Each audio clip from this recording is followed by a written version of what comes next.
Commutation readings are made possible thanks to viewers like you. Please visit us at commutationconstruct.locals.com. Memberships are free to start with coupon code CCFREE. Hello and welcome back to Commutation readings. Today we are continuing on with the Federalist Papers, reading through Federalist number 6. This will be, let's just get into it, see how it goes. I'm really looking forward to continuing this series. All right. To the people of the state of New York.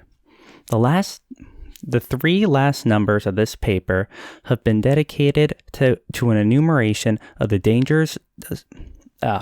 Excuse me. To the people of the state of New York. The last three numbers of this paper have been dedicated to an enumeration of the dangers to which we should be exposed in a state of disunion from the arms and arts of foreign nations. I shall now proceed to delineate dangers of a different and perhaps still more alarming kind, those which will in all probability flow from dissensions between the states themselves and from domestic factions and convulsions. These have been already, in some instances, slightly anticipated, but they deserve a more particular and more full investigation. So this one is concerning dangers from dissensions between states. I am curious what he will say in regards to bad actors internally. So let's continue and see if it's just going to be the state conflicts, or if there's going to be more to this. Because his first paragraph sounds like there's more to it. All right. A man must be far gone in utopian speculations who can seriously doubt that if these states should either be wholly disunited or only united in partial confederacies, the subdivisions into which they might be thrown would have frequent and violent contests with each other. To presume a want of motive for such contests as an argument against their existence would be to forget that men are ambitious, vindictive, and rapacious. To look for a continuation of harmony between a number of independent, unconnected sovereignties situated in the same neighborhood would be to disregard the uniform course of human events and to set at defiance the accumulated experience of ages.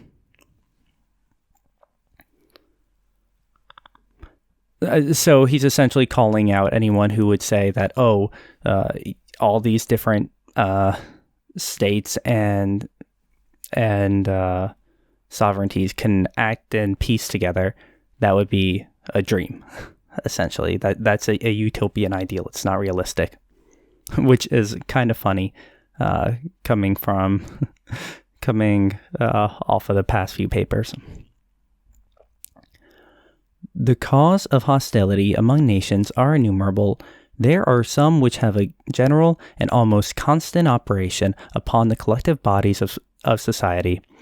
Of this description are the love of power or the desire of preeminence and dominion, the jealousy of power or the desire of equality and safety.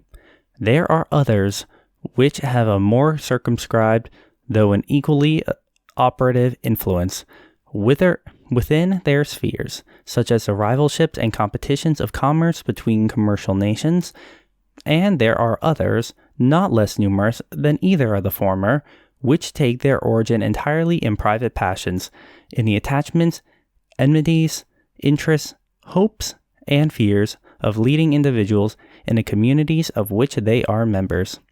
Men of this class, whether the favorites of a king or of a people, have in too many instances abused the confidence they possessed, and assuming the pretext of some public motive, have not scrupled to sacrifice the national tranquility to personal advantage or personal gratification.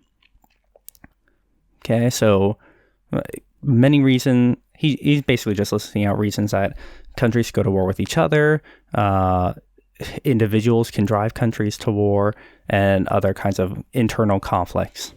And, international conflicts, essentially. And if the states broke apart, it would be international conflicts in that case.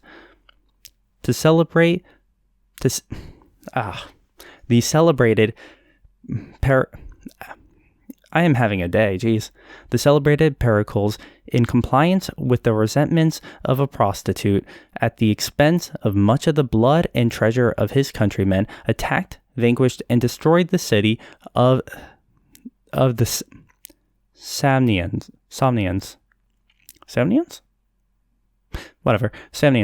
The same man, stimulated by privilege, peaked against Megarensians, another nation of Greece, or to avoid a prosecution with which he was threatened as an accomplice of a supposed theft of the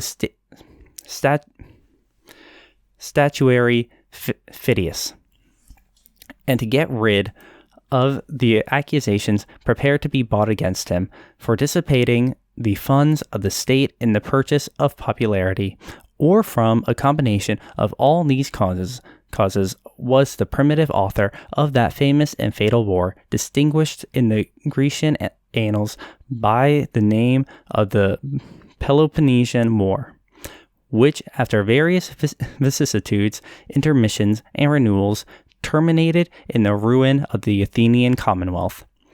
The ambitious cardinal, who was prime minister to Henry VIII, permitting his vanity to aspire to the triple crown, entertained hopes of succeeding in the acquisition of that splendid prize by the influence of the Emperor Charles V. To secure the favor and interest of his enterprising and powerful monarch, he precipitated England into a war with France, contrary to the plainest dictates of policy, and at the hazard of the safety and independence, as well of the kingdom over which he presided by his counsels, as of Europe in general. For if there ever was a sovereign who bid fair to realize the project of universal monarchy, it was the Emperor Charles V, of whose intrigues Wolsey was at once the instrument and the dupe. So these are just a series of examples of individuals that drove countries to war, be it for against their country, as well as in the case of the Athenian Commonwealth, destroying it by at least secondhandly destroying it by their actions. The influence which the bigotry of one female, the petulance of another, and the cabals of a third had in the contemporary policy, ferments, and pacifications of a considerable part of Europe are topics that have been too often descanted upon not to be generally known. To multiple examples of the agency of personal consideration in the production of great national events, either foreign or domestic, according to their direction, would be an unnecessary waste of time. Those who have but a superficial acquaintance with the source from which they are to be drawn will themselves recollect a variety of instances, and those who have a tolerable knowledge of human nature will not stand in need of such lights to form their opinion either of the reality or extent of that agency. Perhaps, however, a reference tending to illustrate the general principle may with propriety be made to a case which has lately happened among ourselves. If Shays has not been a desperate debtor, if Shays had not been a desperate debtor, it is much to be doubted whether Massachusetts would have been plunged into a civil war. Okay, so that's a reference to Shays' rebellion, which is funny because Shay actually did not create that rebellion. He kind of just joined up and became one of the many leaders in it. They're calling him a desperate debtor, but the fact is the people were never a lot of the generals and former soldiers from the revolution were basically left for ruin after the revolution happened and the states got established. And Massachusetts was really, really screwing over their people at the time, from my brief understanding of it. But yeah, that's I'm not sure how to feel about that. That's interesting. All right. But notwithstanding the concurring testimony of experience in this particular, there are still to be found visionary or designing men who stand ready to advocate the paradox of perpetual peace between the states through dismembered and alienated from each other. The genius of republics, say they, is pacific. The spirit of commerce has a tendency to soften the manners of men, and to extinguish those inflammable humors which have so often kindled into wars. Commercial republics, like ours, will never be disposed to waste themselves in ruinous contention with each other. They will be governed by mutual interest and will cultivate a spirit of mutual amity and concord. So, money will keep us together and keep us from fighting, because we can't make money if we're fighting. That's funny. Is it not, we may ask these projectors in politics, the true interests of all nations to cultivate the same benevolent and philosophical spirit?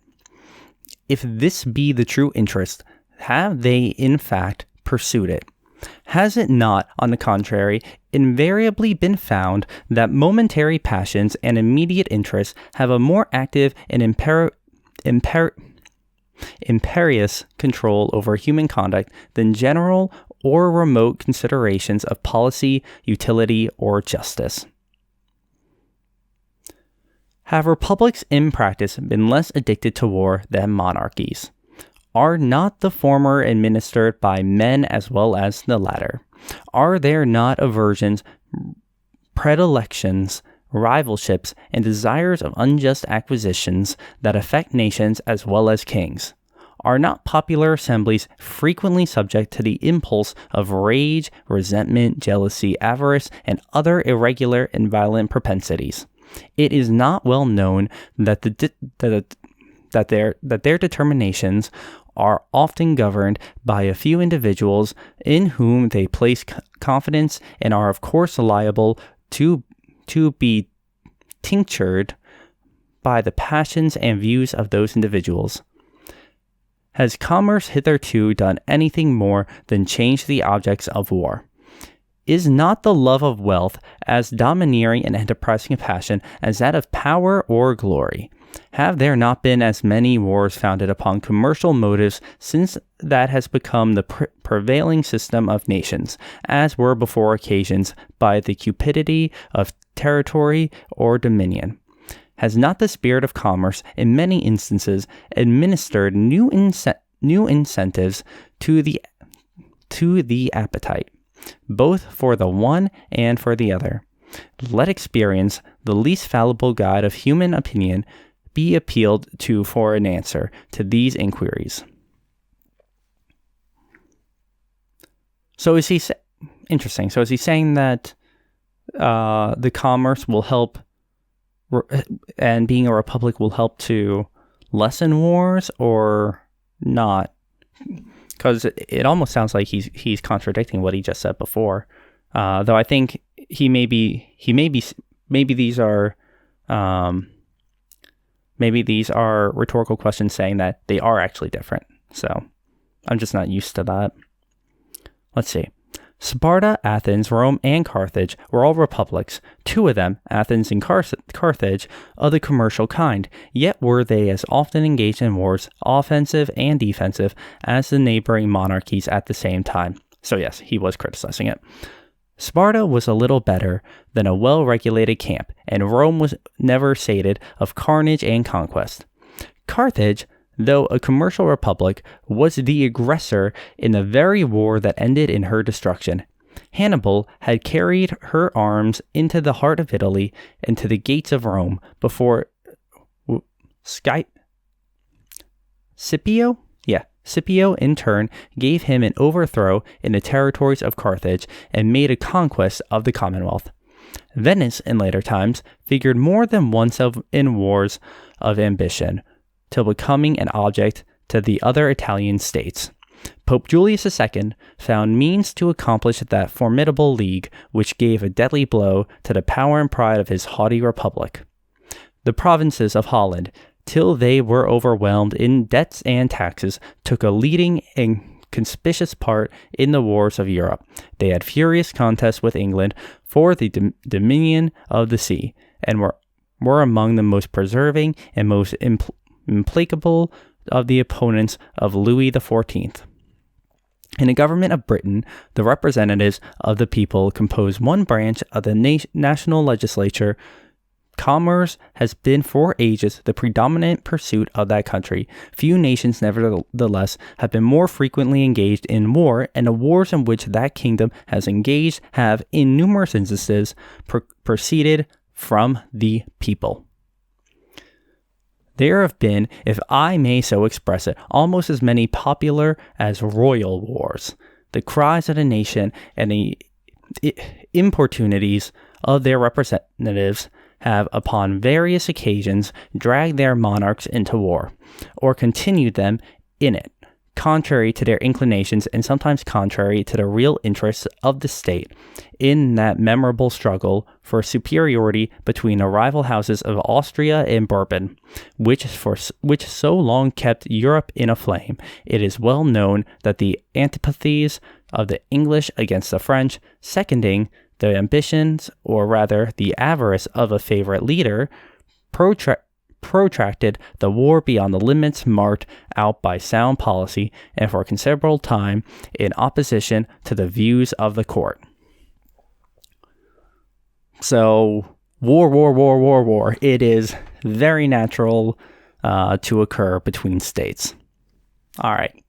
Countries fight. People fight. People get selfish, and then both from populated groups and from non-populous groups, there are battles. It can be bottom up or top down. Either way, it happens regularly. The wars of these two last mentioned nations have in a great measure grown out of commercial considerations. The desire of supplanting and the fear of being supplanted, either in particular branches of traffic or in general advantages of trade and navigation. From the summary of what has taken place in other countries whose situations have borne the nearest resemblance to our own, what reason can we have to confide in those reveries which would seduce us into an expedition of peace and cordiality between the members of the present confederacy in a state of separation? Have we not already seen enough of the fallacy and extravagances of those idle theories which have amused us with promises of an exemption from the imperfections, weaknesses, and evil incident to society in every shape? It is not time to awake from the deceitful dream of a golden age, and to adopt as to the practical maxim for the direction of our political conduct that we, as well as the other inhabitants of the globe, are yet remote from the happy empire of perfect wisdom and perfect virtue. So,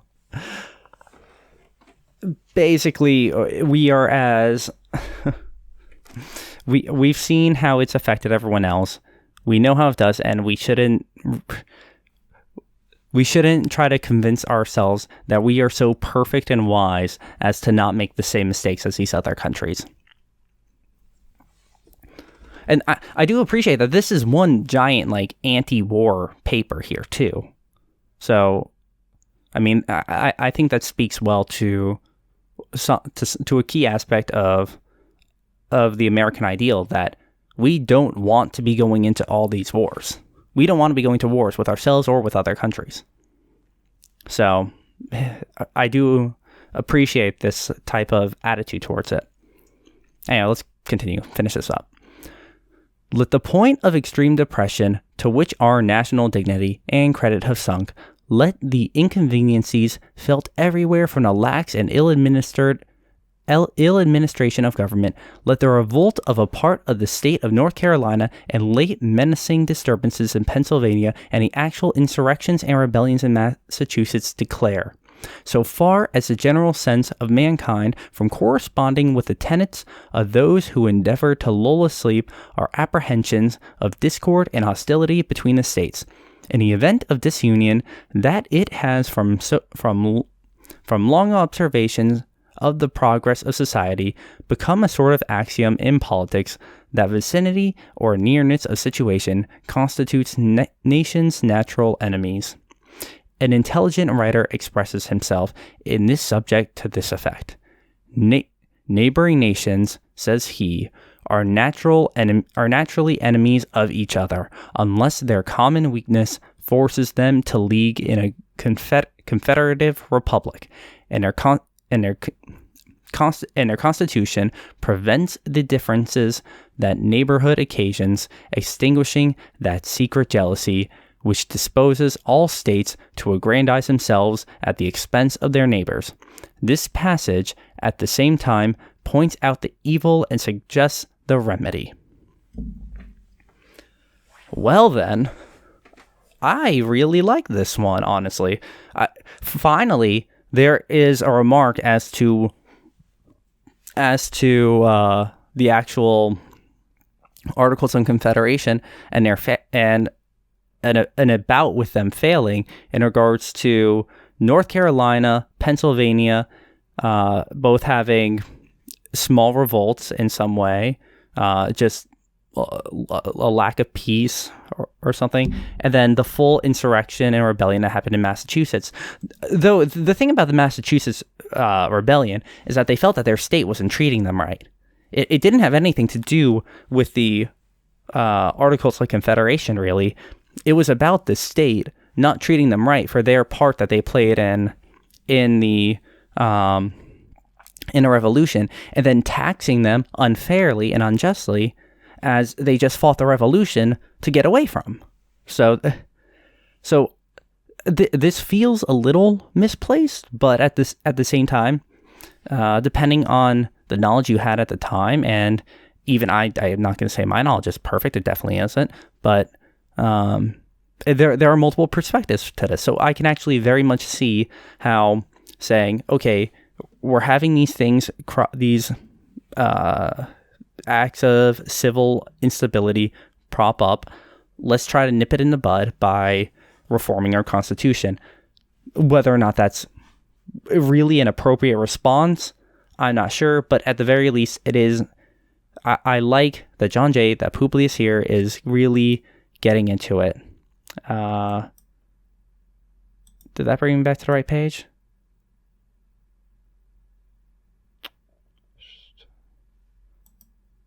Oh, yeah, cool. That actually brought me back to the right page. Yeah, so this concerning the differences between nations, there's a lot of good stuff here. This is really the first argument that has laid out maybe the second, but this one really lays out all these instances of history where wars are fought. There was one thing I want to reread. Hold on, what was it? I think it was, I want to go back through this section.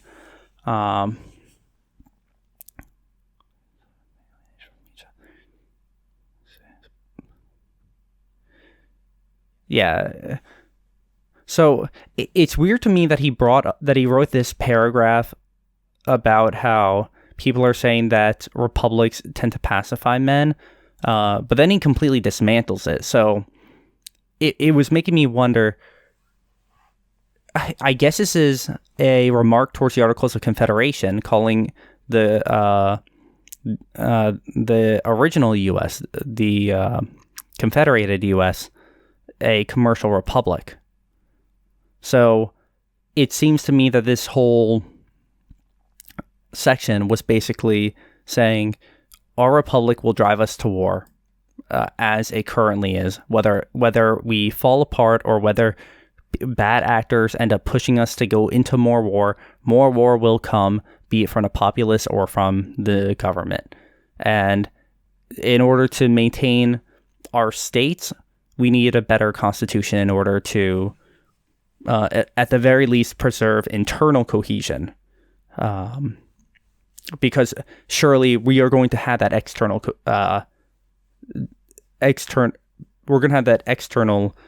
conflict coming up here and there. So at the very least, we can get the internal stuff settled away. So yeah, I think that was a pretty good argument, a pretty good set of cases. I appreciate the direction towards the Articles of Confederation, explaining where he finally feels that, at least in some terms of war, he feels that the articles are not doing a good enough job. I really appreciate that. I'm glad to be able to see it here. And yeah, what do you guys think?